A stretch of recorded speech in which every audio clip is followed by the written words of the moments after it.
Welcome to my off-grid adventures. I'm Frank, and I'm glad you're here with me today. Sometimes it's the relatively simple and cheap things that we do to our RVs that make them that much more comfortable. And today I just want to show you this new awning attachment that we bought, this extra screen that hangs quite simply off the side of your existing awning and gives you just enough shade to help you during those parts of the day where the sun is moved out from where it was earlier in the morning.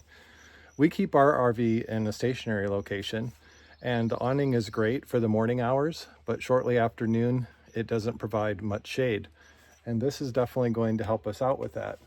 I think it was only about $20 or $25, which is a very cheap mod to an RV, and it installs really easily. However, I'm not great at reading instruction manuals, and I found this one to be a little bit confusing, so I just want to walk through the process with you so that you can do it much more quickly than I did. This is a screen by Dulepax. It came with this bag here and a few other things.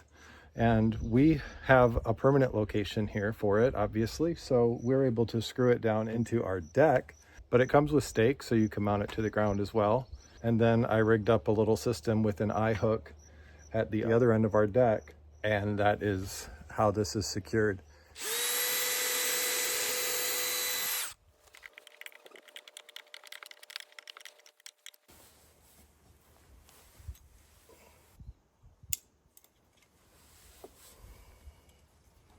Ow!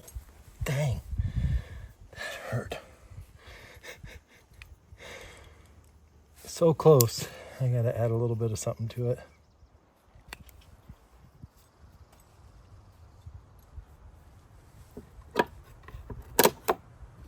At the top, there are just these little pieces that slide into a groove that is into the awning roll.